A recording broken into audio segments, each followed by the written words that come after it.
Hi, welcome to episode 11. I'm here with Eve, and we're going to finish discussing the story of Jesus and the trail that he's on right now. Where is he at right now exactly? Well, they just, during the last episode, we saw that they arrived in Afsamane, which is, I think, Isfahan today in Iran. Okay. And they were all marveling about the beauty of the gardens and the beautiful architecture of the fancy homes and palace, which was quite a contrast with what they were used to see in Judea and Oh, I Samaria. bet it was. Yeah. They have such beautiful mosaics there, and Yeah. I guess they had it there too, right? All the Right. mosaics, and just beautiful. Yes. Yeah, those people were very artistic, Very. and they still are today. It's poorly known, but they have beautiful art qualities. Yeah. So, so they are back on this endless walk on the trail in the caravan, and as usual, before starting the caravan, all the crew is praying.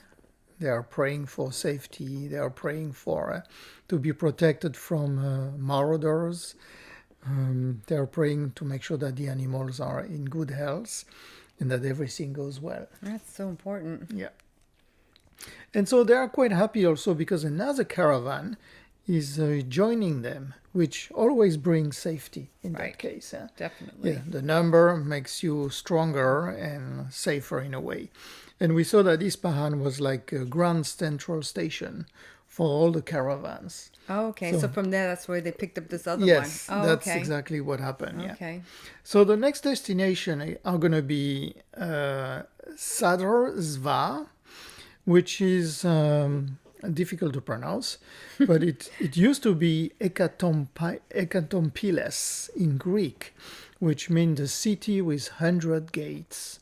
Oh. So the city with City of 100 gates, Ekatompiles. That's pretty good. You got good Greek there. Yep. And then they're going to be crossing Merwi in the Turkmenistan. Okay, so we are leaving Iran, moving into Turkmenistan. And then they're going to be arriving in Bal Baktr, which is in Afghanistan, in the northern part of Afghanistan. So we're gonna go in details about all these cities, which for the most part, some of them today no longer exist. So the caravan route is very, very frequented, and our friend Melkus, the leader, is always on the alert. He's looking at everything. He's using his sixth sense to make sure that everybody is fine and safe. It's not an easy thing to do, because It's a lot again, of responsibility. it's a lot of responsibilities, Yeah. and because this is a very big avenue for caravans, there is always the risk that there are some herds of people waiting for them. And we know that the most dangerous predators in this case is the human being. No animals can harm a caravan or do anything against them, but human beings, especially in groups, can do it. So poor Melkus is really stressed and has a lot of things to do.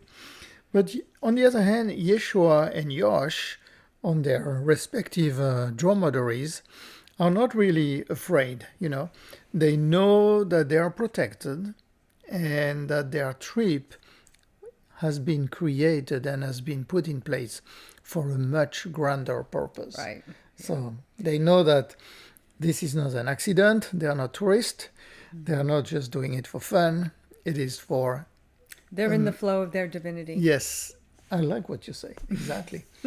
They are in the flow of their divinity. Yeah. And so at this point also, poor Yeshua, 13 and a half years old, loses the notion of time. He completely forgets, days are similar, days after days after days, weeks after weeks after weeks of walking in those deserts. They all look the same. And at night, he's quite often dreaming about his parents and his family back in Galilee, you know. Yeah, I'm sure he misses them. And so one day, but he's not sad about it, you know. He's just perceived them during his dream, which means that his astral body is actually flying back to Galilee, to his village, his Well, he native must really village. be exhausted. He can't even he's traveling at night, traveling in the day. Yeah. Well, at night usually they stop. They, no, I'm they saying have in tents. astral traveling. Oh yeah, astral traveling. Yeah. Yeah, but I know it's a little different. I missed that. So one day Yeshua discussed with Yosh about his detachment, you know, regarding his family. And Yosh says something very interesting. He said to Yeshua, Yeshua, you are not born for yourself and nor for them. Okay? So you are born for another purpose. You are an avshtara, which is an avatar in our culture. So they finally arrive in Sadrzva, which is, as I mentioned, the city of the 100 gates. And they found out that the city is actually half destroyed due to the invasion and the pillages of Sikander. So who is Sikander? He is in our culture the so-called Alexander the Great, Okay. who in fact, according to the Akashic memories, can be more assimilated to Genghis Khan than anything else, Gosh, you I know? hope not. I can't imagine that. No, yeah. I mean, this is a man basically who has been all during his life has been just pillaging and Is that what it conquering. says in the Akashic records too about him? Yes, It does say that. that's what Okay. Yeshua realizes. Yeah. Oh, okay. So okay. Yeshua's, being extremely sensitive, he suffers a lot, and his dreams are the most horrible that he ever had in his entire lifetime. So they are spending a day or two in Sadrzva, and he can see that every stone is exuding and oozing blood and suffering. That's how he perceives it, you know. Yeah. So Energetically, he yeah, can feel all that. energetically, yeah. So that beautiful city, which used to have 100 gates, was entirely destroyed by Sikander, the Alexander the Great, so-called Great, yeah. And the entire, actually, even the other people of the caravan are actually very happy when they leave the place. You know, even though they don't have the sensitivity and the capabilities of Yeshua, they all feel that this is not a good place to be. And interestingly, I've tried to find a few pictures about it, and I will be posting those on the podcast. There is nothing left, because in 800 of our era, that city was leveled by an earthquake. Oh. Yeah, so there is nothing left of it. Huh. So I think the Iranian government has been trying to recreate some or rebuild some of the old structures, you know, the ruins and everything. But I mean, as you can see from the picture, there's pretty much nothing left. Wow. And you just have the Highway 44, which is just crossing the land, and that Highway 44 is probably the ancient caravan pass Probably is. that they were using. You know, in the, sometimes I think you just need to let things be. If Mother Nature Yes. destroyed it. Oh, it absolutely. Might be, there is a good reason for you know, that. might need some more cleansing time. Yes, I know it's been a absolutely. while, but still needs Yeah. more. So, yeah, that earthquake was probably a very good thing that happened. Yeah. So they finally arrive in, now they're in Turkmenistan, which of course didn't exist at that time, 2,000 years ago. And they arrived in the city of Merwi, which is now called Mary. And we will understand why it was renamed Mary much later on in the life of Yeshua. Interesting. Yep. But at that time it was called Mervi.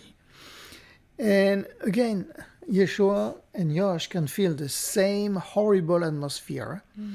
It reeks of blood and suffering. And actually, we again learn that Sikander, Alexander the Great went through Meroe and destroyed everything.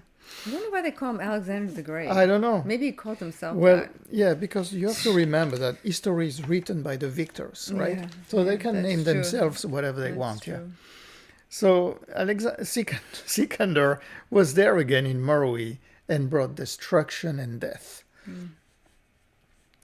And so after a while, they stopped in an island of green vegetation, something a little bit more peaceful and more pleasant. And they spent a few days there, and Yosh, decides to join the caravan crew and to barter with them. So he's having fun, bartering, the goods and some of the cargo that they are conveying and carrying. And in the meantime, our young Yeshua takes time to reflect on his situation. And at one point, he feels compelled to call Elohim. For those who have listened to the previous episodes, you probably know that the Elohim is actually an extraterrestrial presence that is overlooking and protecting Yeshua during his lifetime. So he doesn't do it, but he's only 13.5 years old. He has been on the back of Isem, the camel, for months and months. And he's really wondering if this is the right direction for his life, Yeah. So, but Poor thing. Yeah, he's trying to stay strong. Yeah. Yeah. And he's still a kid. Yeah, he's still a kid. Yeah, and finding himself the strength to, he thinks that okay, I decided to do that.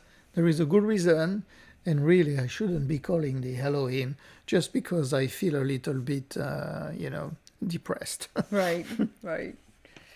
That's when you do call on them. Right. Exactly. Yeah. So, after a few days of resting in that little green spot, Malchus, the leader of the caravan, announces that they will leave tomorrow. And Malchus is worried by the change of season. Okay, so we are going into the fall season. And we know that they have to go into the mountains of the Mountain of Solomon, which is the highest mountains of Afghanistan and Kashmir. And so they are a little bit concerned by the coming of the snow. Oh, yeah. Yeah, so they cannot spend too much time, Sitting around and waiting, yeah. And they need to join their next stop, which is Bal Baktr, as soon as possible. So what is Bal Baktr? Bal Baktr is located in the northern part of Afghanistan, and I think it's called today Balkh. Balkh, something like that. So it's a relatively large city. But before they get there, the last segment is extremely painful. It is high plateau, extremely arid, rock, dirt. There is not much to look at. And Yeshua is becoming half conscious because he's shaken and swung on the back of Hisam, and he's almost losing a sense of reality, I mean, think about the motion. That's the motion. When motion. they see mirages, Yeah, people would right. see mirages. Think about the motion of being Yeah. on the back of this camel, for weeks and days weeks in, and days out. Yeah, and months at a time. Yeah. that's a lot. So, and it comes to us an interesting realization, and we were talking about that before, about the city of the city that was destroyed by the earthquake. He realized that all this arid land that they are crossing is a bare contrast, very stark contrast. And he thinks at one point this land must have been rich and full of oases, palm trees, and villages swarming with people. And this is a law of nature which always try to bring the balance. So we see it through the eyes of time, right? Right. But nature doesn't see it in the same way. It probably says, okay, this area has been very flourishing at one point, and it needs to go to rest and go back Become into dormant. a dormant state. Exactly. Yeah. Exactly. Yeah.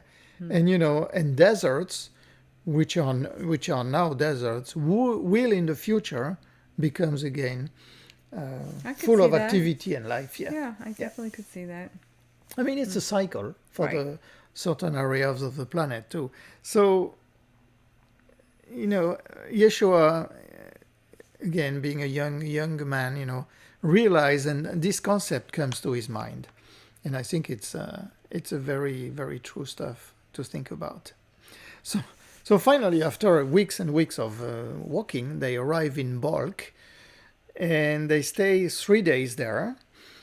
And Yosh managed to find Yosheram, the friend of Yeshua, managed to find a little room next to a temple. Okay, so it takes Yeshua to the. Yosh has some ideas in the back of his mind, and we're going to discover what it is. Okay. There is. It's not a. It's not a coincidence that they would stop in Balkh, in the northern part of Afghanistan, and we're going to see why.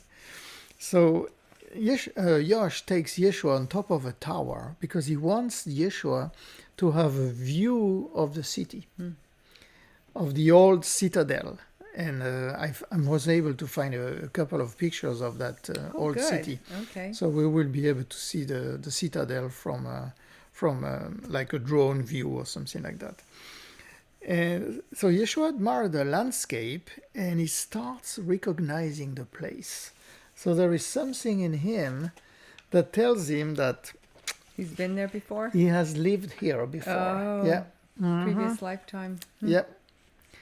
And in a courtyard, Yeshua leads Yosh to a wall. So Yeshua is now driven.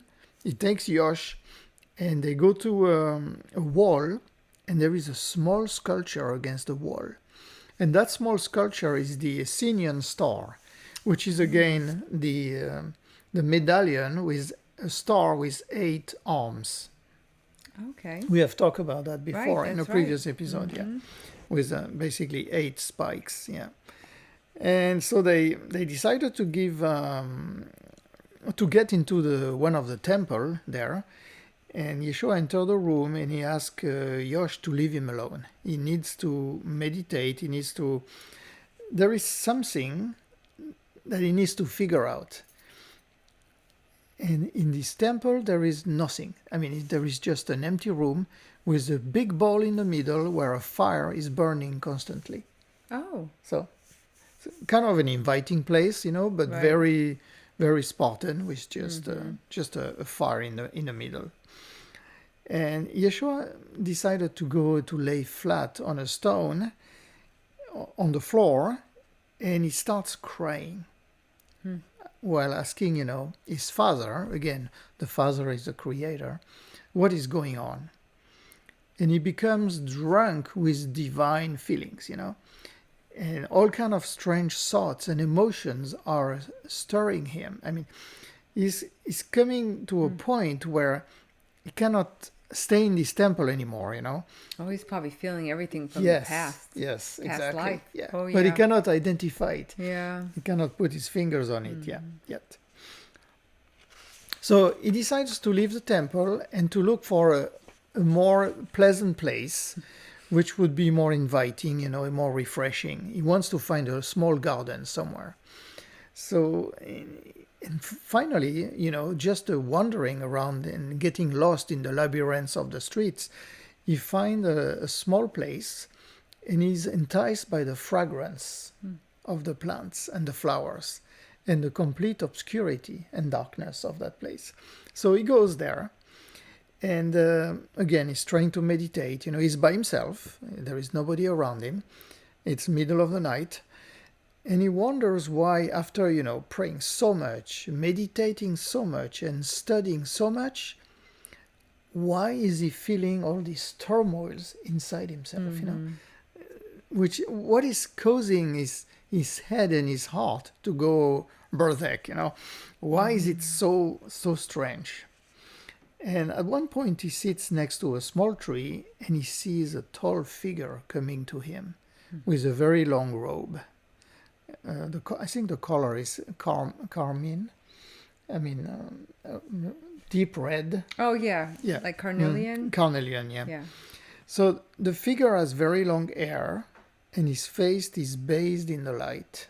So again, we are in full obscurity, but somehow this figure is spreading light around himself. And the being asks him to get up. So he asks Yeshua to get up. And then he asks Yeshua if he still has the little crystal that was given to him when he was in Egypt at 5 years old. Yeah, that's right. Yeah. And of course, Yeshua has it, he's wearing it in a small bag around his neck. Pouch around a his little neck. pouch Yeah. around his neck. And this is the crystal that was given to him by Elohim. Right. When he was 5 years old, during his education in the country of the red clay, as they call it. And so Yeshua asked him, "Oh, so you must be Elohim?" And the figure, the being responds, "Yes, you can call us so if you want." You can call us. Yeah, you can Okay. call us so. So it's like So it's probably more like a group. there's a group. A group of beings, A group yes. consciousness. Yeah. Yeah.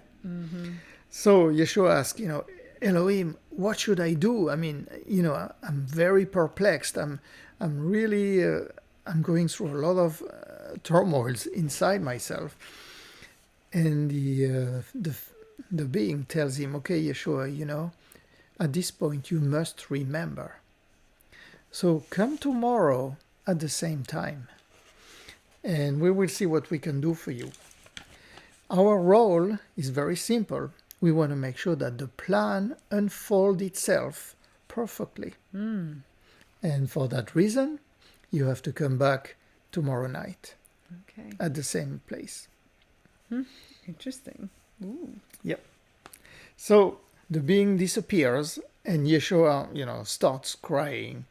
Is overwhelmed by what happened. It doesn't. On one side, he has all these feelings inside himself, and then this very strange figure comes, and disappears out of nowhere, and so he's really confused and he's waiting. Well, it's pretty hard to. Yeah. Hard for an adult to Right. figure that out Yeah. too, right? So he spends the following day like in a dream, waiting impatiently for the evening. And Yeshua doesn't share his experience with his old friend Yosheram. Yeah, and Yosh, on his side, realized that Yeshua needs some time, some space, and solitude by himself. So he doesn't bother him. Let him, be. Just let them be. Right. And finally, the evening is arriving, and Yeshua goes back to that small temple, hoping to see the Elohim again, And so again, he's back into this little temple with the big fire burning in the middle of the bowl. And he sits in front of the large bowl and admire the fire, crackling into it. And of course, he gets into some kind of trance and meditation, and waits a long time. And finally, he hears a presence behind him. So that presence tells, Tale hem bishidu Anahita. Wow, So, that's a mouthful. Yeah, unfortunately, we were not given the translation of that. It must be some kind of extraterrestrial name. Yeah, perhaps. We're going to find out what it is. Yeah. Okay. So Yeshua turns around and say, Talehem bishu ana.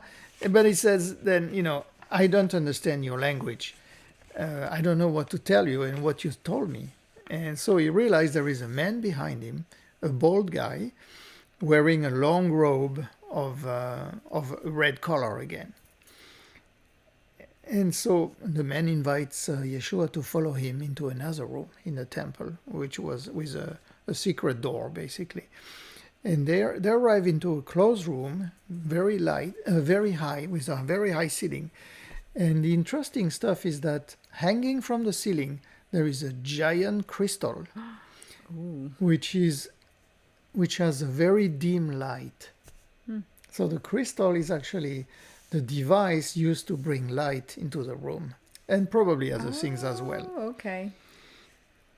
And on the floor, there is a very large flat slab, And that man invites Yeshua to lay down on it. Another initiation, I Yes, think, right? probably.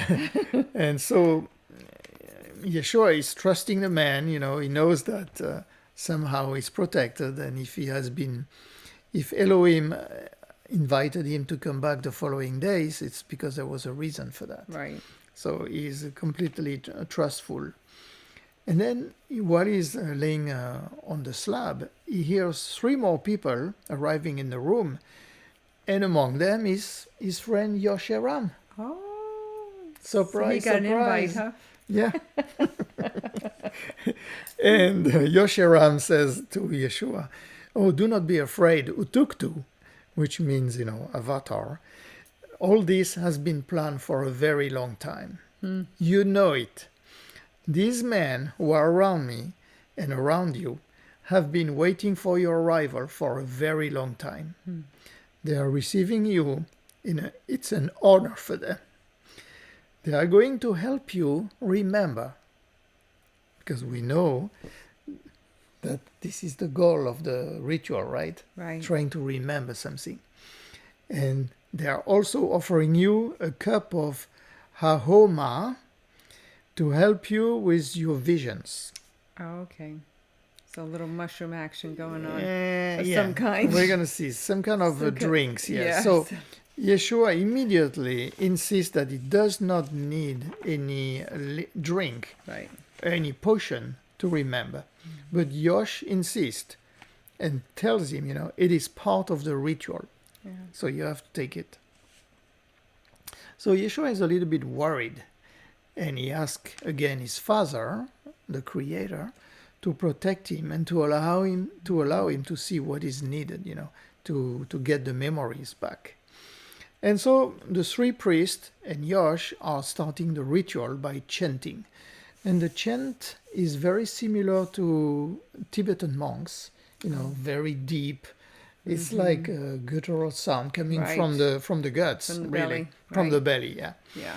Yeah. And they basically sing without stopping to breathe, which is, they probably are, because there are 3 of them. Right. They're Sounds probably- like it's continuous, Yes, right? When exactly. you do that meditation Right. Om, right? And what they say is CHB, something like that, which is non-translatable. And Yeshua realized, he's laying on his back, looking at the ceiling, and this enormous crystal is now glowing very bright. And at one point, there is a hand lifting Yeshua's head so he can drink the ahoma. Oh. So it's some kind of plant medicine. Right. And Yeshua again, has a reaction. He absolutely refused to take the potion with a lot of strength. He says, if my soul must know and must remember, it will learn without the liquid. Mm-hmm. And we will understand in the next episode why he doesn't want to take the liquid. But right now, he's absolutely adamant. And he stands up in front of the group, and the group, of course, is shocked by his reaction, And at one point, he's standing up, and he looks around, and he sees, and he goes, "Anahita, Anahita," he says. And he lays flat on the stone, but this time his face on the floor. And his consciousness is taken on another plane. So he's face down on the slab or on the floor? Face down on the floor. On the slab. Yeah, On the the slab slab. is on the floor. Oh, okay. Okay. So he's face down on it now. Yeah. So in the Okay. next episode, we will see what happens. Oh, you're making us Oh wait? yeah, it's a cliffhanger. Oh my goodness.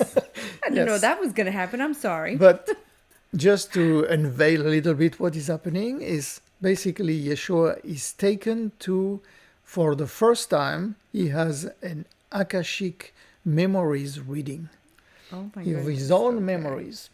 So I want to tell the audience how interesting it is, right? Remember, the author of the book is actually reading the Akashic memories of Yeshua. And now within that reading of the Akashic memories of Yeshua, we are getting into another level of Akashic memories reading of a past life of Yeshua. Interesting. Yeah. Oh, I can't wait to see that one. I want to know So, that one. in our next episode, we will be talking about a former incarnation of Yeshua 1,000 years before his time, so 3,000 years ago from us, and the influential and very important role he played in that part of the world. Oh, I can't wait. We're going to do this tomorrow, right? Oh, well, thank you all so much for tuning in, and we will see you next time.